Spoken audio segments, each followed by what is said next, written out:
Да, господа, здравствуйте. Я думаю, каждый из нас был героем фильма про войну, который вот так вот, выпадая из леса, резко оказывался в танке. И дальше он знал, что нужно просто взять, нажать кнопочку вперед, и танк поедет. Но вот я в реальном танке, в живой 34-ке. Я никогда в ней не сидел, никогда про нее ничего не гуглил и ничего про нее не знаю. Моя задача сейчас в гипотетической ситуации взять и быстро завестись. Если что, у меня есть кому помочь, но я попробую сейчас сообразить сам, как это сделать. То есть я понимаю, что, наверное, вот это поворот лево-право. Под что педали я не понимаю. Реально не понимаю, под что педали. То есть если это поворот рычагом, то... рычаг связан с педалью, потому что ты одновременно жмешь и ногу, и рычаг. Нет, нет, не связан. Болт. Так, ладно, это непонятно. Давайте заведемся, просто заведемся. Это может быть прерыватель массы. Но есть такой же еще один. Значит, это может быть и не прерыватель массы. Есть еще амперы, вольты. Хорошо, значит, это электрическая часть. Есть куча тумблеров. Они все не подписаны.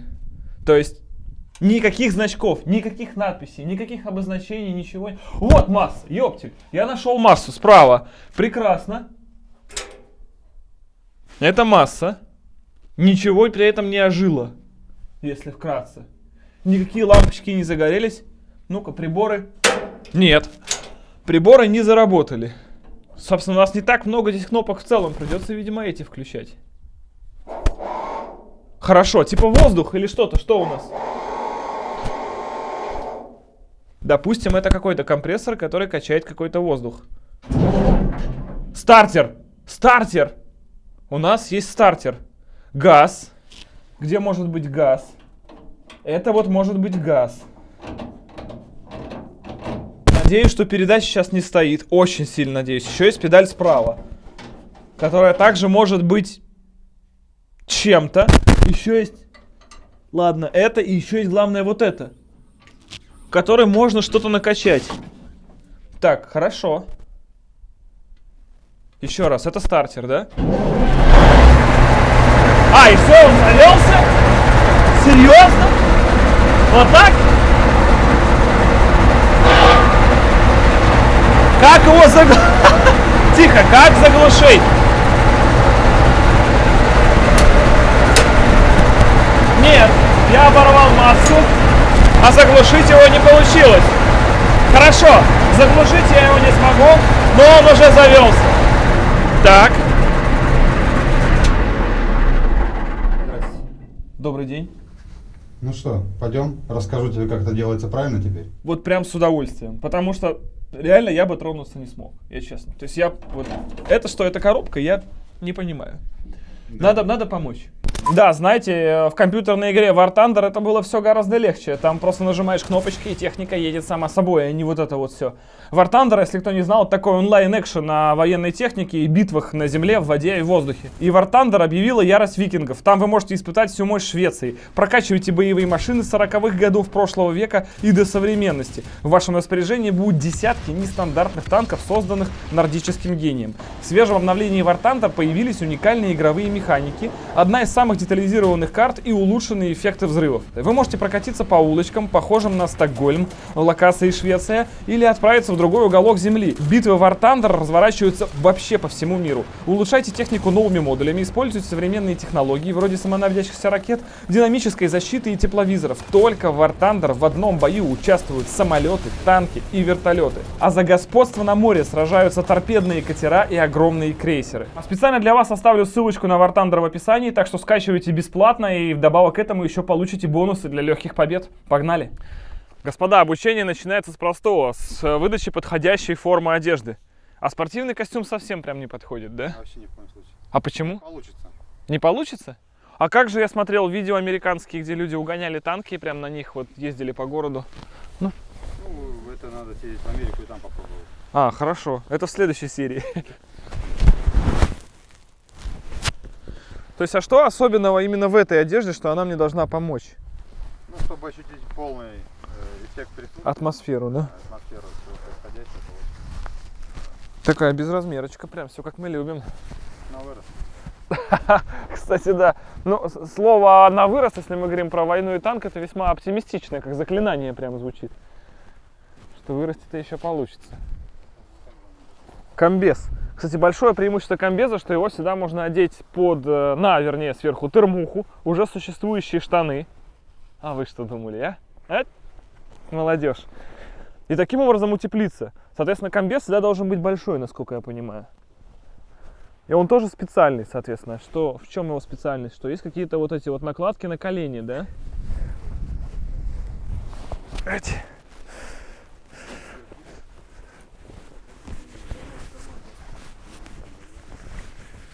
О, карман есть. Что это такое? А почему он такой? Комбез целиком снимать неудобно.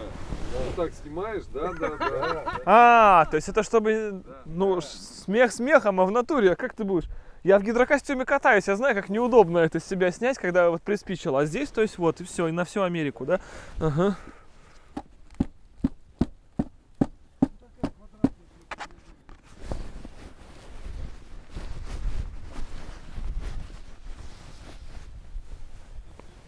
Оп.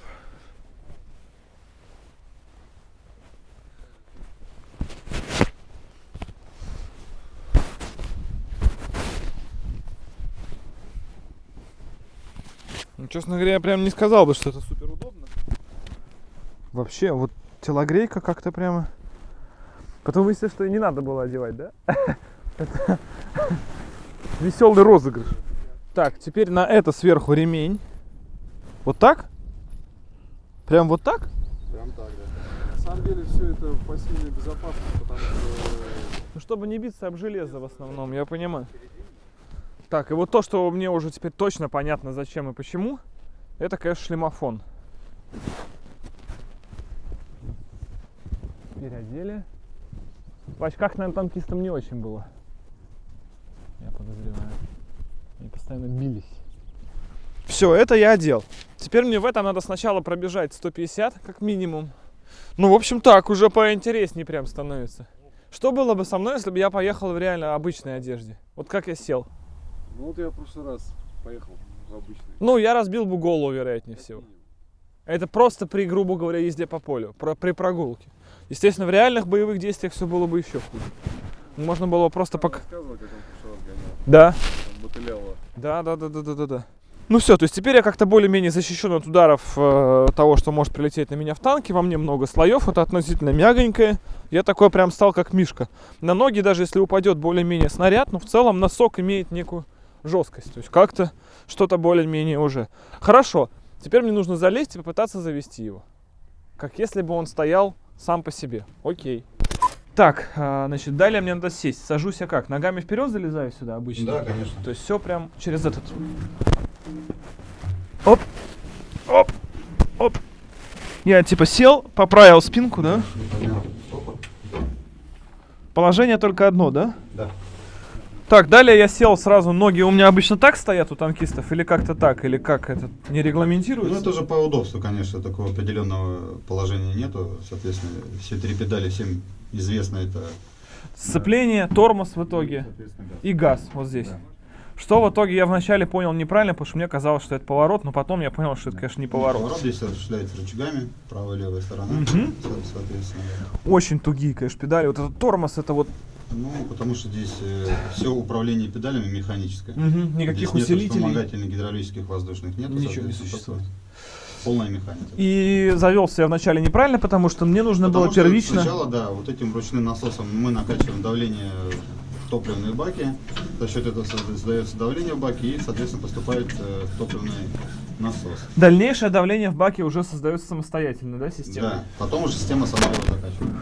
Накачиваем насосом до упора, то есть до порядка 30-50 качков. А манометр есть какой-то, нет? Чисто так. Такого нет, да, ну тут физическое усилие самое, да. Ощущаешь, что накачал. А прям упор должен быть упор, да, вообще? Ну, прям упор нам сильный тут не нужен. Да. То есть не менее 30 качков, если сделать, то это будет вполне достаточно. Так, качнул. Дальше. Соответственно, мы включаем массу Так, вот это единственное, Да. что я сообразил. Да, кнопку Ток массу пошел. включили, ток Ага. пошел, да. Потом? Теперь рычажком включения масляного насоса мы нагоняем давление в коленвал. Так как здесь сухой картер у нас, да, мы нагоняем давление, выставляем ручной газ. Ручной газ выставляем в среднее положение, нажатием вниз, вперед. Да. Соответственно, потом поворачиваем стартер. И на этом у нас звук, скорее всего, покидает, но мы попробуем. Да. А, проверим еще, естественно, чтобы нейтраль Соответственно, да, стояла. нейтральная передача, это я уже сделал на всякий случай. Ну, да. Да. И мы погнали. Зачем бросили? Думал, что боялся А. спалить стартер.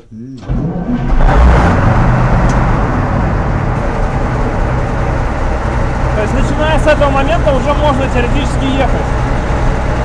Сцепление, включаем передачу и поехали. Довольно легкая. И просто вперед один раз. Не угадываем. Или нормально это, да? Это нормально. Тут надо очень много силы прикладывать. Сцепление почти в самом верху. То есть плавненько отпускаем. Подгазовывать надо? Нет. Это задняя. Неплохо. Так. Это у нас вторая. Нет, вторая будет. Все-таки это первая. Во. Все, мы едем. О, хорошо. И мне надо чуть-чуть повернуть. Значит, я просто беру и вот так резко.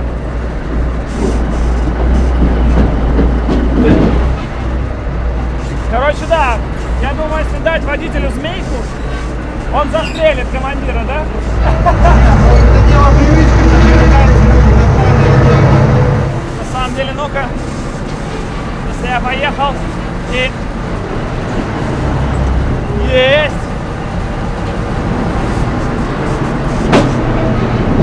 Да, это вообще тяжело.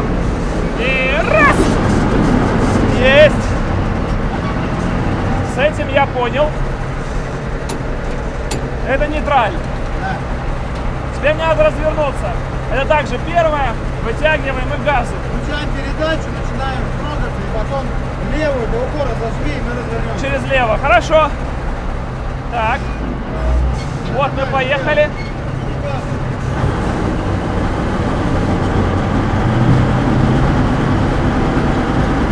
Стол. Я не знал, что он там.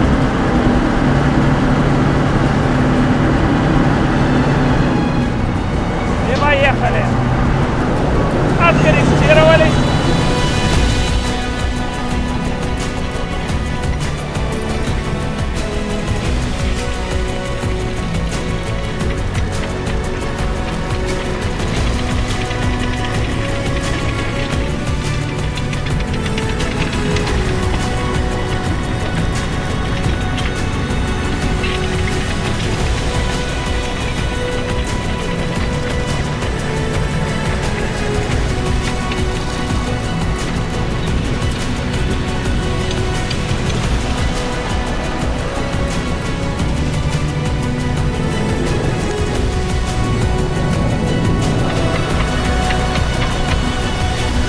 Вот я куда надо приехал.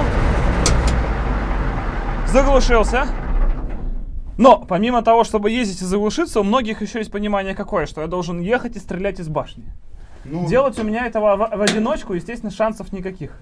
у механика вообще другие задачи по этому вопросу, поэтому он не должен акцентировать внимание на то, что как и когда произвести выстрел, потому что для этого есть другой экипаж, вернее, состав экипажа которого выполняет эту задачу. А в нашей ситуации из сна или из фильма, в которой я вот один нашел танк, какой у меня может быть выбор? Я вот сел, куда-то проехал, дальше что я могу сделать? По идее, Чтобы встать, выстрелить, заглушиться или не заглушиться? Нет, Да, то есть глушиться нет, не обязательно, то есть я встал, Встал, пошел, дальше туда. занял место стрелка-наводчика и, соответственно, уже производишь с этим манипуляции. Так, а как это сделать? То есть я, ну, как бы встал, вышел. Скидываешь сиденье, выходишь туда. Так, и дальше я должен занять какое-то из этих мест. Да. Вот это типа. Да.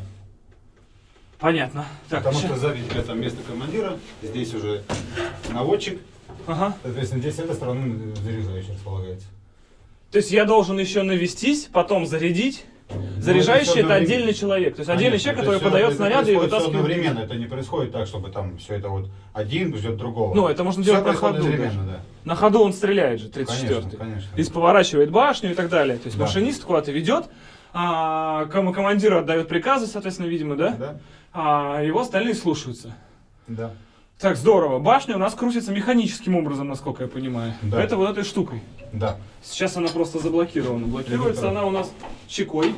да. Еще? Прямо крутим, крутим. И что должно в конце произойти? Вот Все. дальше не крутится. Теперь она уже будет поворачиваться. Теперь я беру и кручу. Во, пошло. Так, теперь мы, получается... О, Никитос.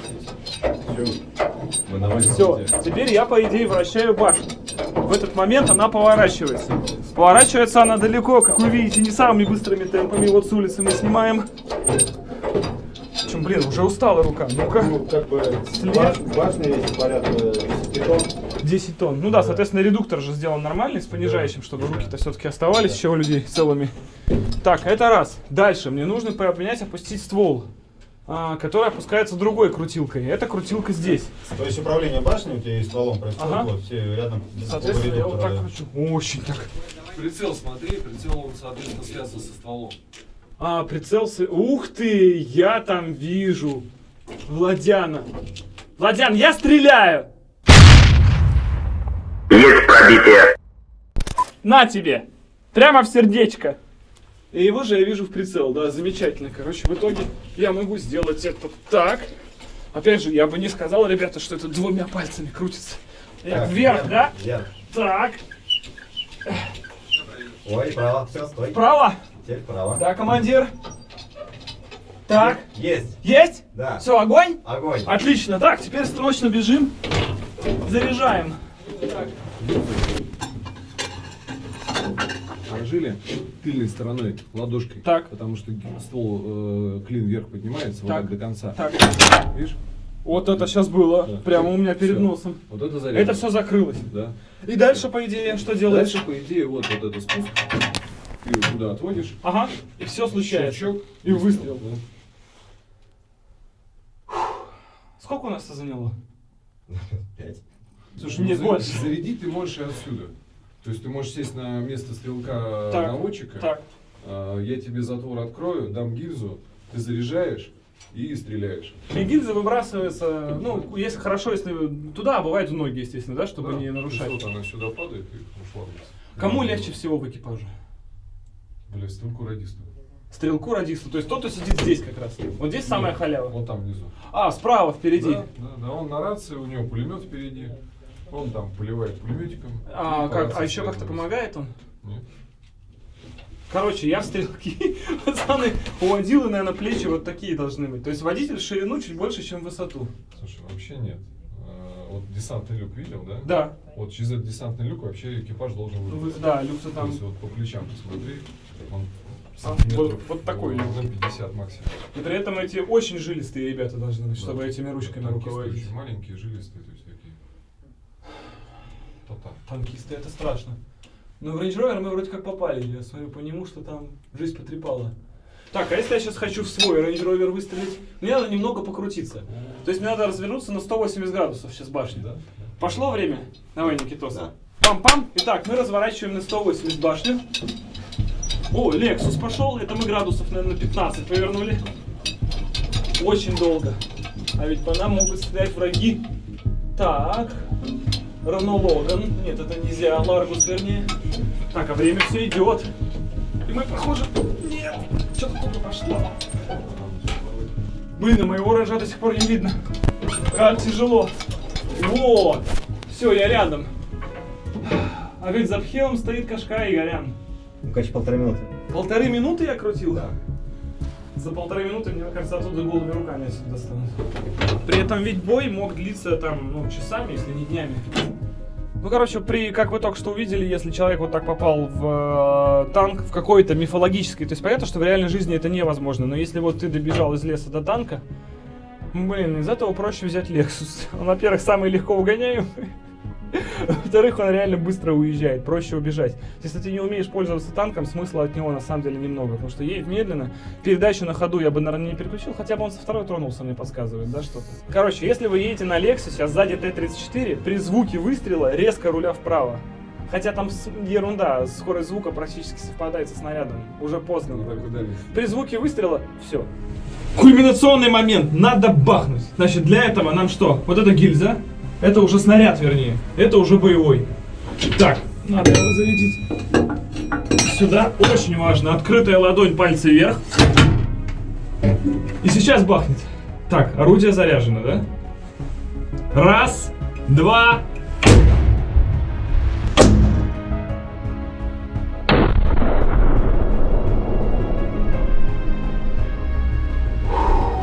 Да, это было круто.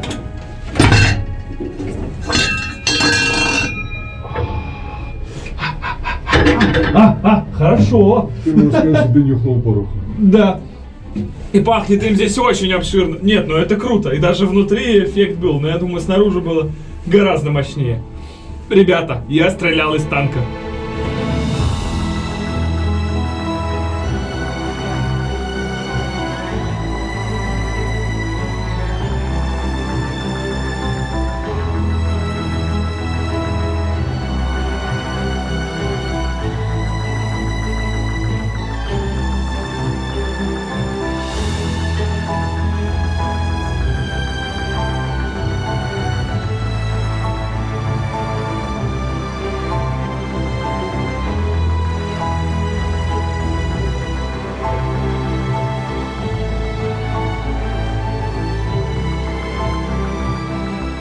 Итак, господа, у нас получается крайне интересный вечерочек. Я осуществил свою юношескую мечту поездить на 34-ке. На том самом танке, который я видел в детских фильмах, который с детства присутствовал всегда вот там на экране, и никогда в жизни я не видел его живым, если бы, конечно, не ребята из Академии Military. Ссылочку на них я оставлю обязательно в описании, потому что эта опция доступна не только там небожителям или каким-то избранным людям, или тот, кто знает личное руководство. Нет, вы можете пройти по этой самой ссылке и эту технику арендовать. Она доступна и вам в том числе. Я далеко не гарантирую, что вам дадут порулить или поездить, но, по крайней мере, на броне покатают точно. Короче, в принципе, ребята, все это обсуждаемо, и обо всем этом можно договориться и именно там по ссылкам в описании в Академии Military. Самое главное просто потрогать и услышать вживую звук клацающих траков гусеницы танка Т-34. Это уже само по себе, ребята, явление легендарное, потому что до этого этот самый звук я видел только в фильмах про войну. Это было очень круто. И самое главное, я для себя установил, что, конечно же, если бы я даже оказался в этой ситуации из кино или сериала, когда я вот из леса выпадаю на какой-то рандом настоящий, в идеальном состоянии исправный танк, которому не нужны ключи, у него нет охраны, то я все равно бы не смог на нем поехать. В любом случае я бы не смог его завести, потому что я не вдуплил самое главное. Нужно вначале накачать воздух в топливные баки, чтобы создалось давление, которое подает уже дизель в рейку. Вначале этого я не сделал. Да, я сообразил даже, что есть некий насос, который прокачивает масло через систему сухого картера. Я даже сообразил, где стартер. И даже, наверное, я бы завел и со временем бы сообразил, где находится ручной газ и так далее. Но как совершить тот самый пуск, что нужно впереди эту штуку под вот этой качалкой качать, я, естественно, бы не понял. Как поехать и как включаются здесь передачи, если ты не знаешь сам, это практически так же нереально. Передача включается очень туго, синхронизаторов нет. Передачу нужно давить до упора, она трещит, и это нормально, нужно давить ее дальше, пока она трещит, при этом со всей дури выжимая сцепление. Все механическое, никаких усилителей, ни одного органа управления нет. Ни управления фрикционами, ни тормозом, ни сцеплением. Единственное, что мягко нажимается, это газ. И понять это все вот так сходу упавшему человеку самостоятельно, который даже никакой дополнительной литературы не гуглил, не читал про это в Википедии, в энциклопедиях, не посещал тематические кружки, не проходил курс молодого бойца,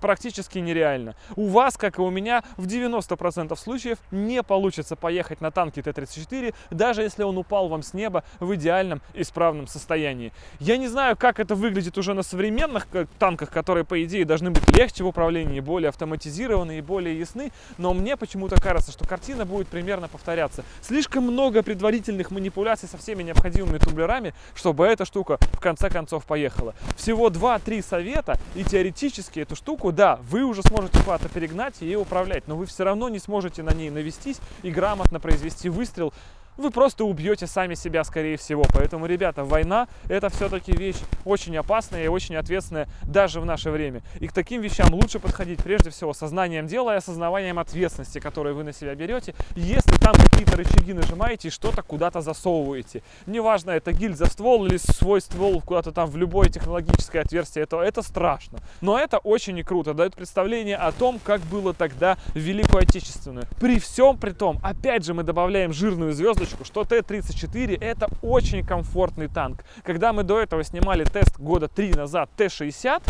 который вот маленький, легкий, где двигатель стоит в салоне и дико вот этим всем воняет, парами бензина, масло, которым сыт двигатель, там было гораздо страшнее и хуже. Это, можно сказать, еще такой реально комфорт плюс. Если вы заказываете себе танк, берите Т-34. Из времен Великой Отечественной войны это реально очень круто. Так что еще раз спасибо Академии Military за то, что нам удалось все это сделать, за то, что в принципе удалось прикоснуться к этой истории и почувствовать себя в роли танкиста. Причем во всех ролях, кроме, естественно, командира. Вас всех я поздравляю со светлым и в то же время скорбным праздником Днем Победы, потому что эта победа досталась нам всем, безусловно, не такой простой ценой. И хотя, конечно, из нашего поколения уже никто не знает, что это такое, но, тем не менее, я еще помню рассказы деда о том, как все было тогда плохо и тяжело. Всем мирного неба над головой, успехов, удачи вам и пока.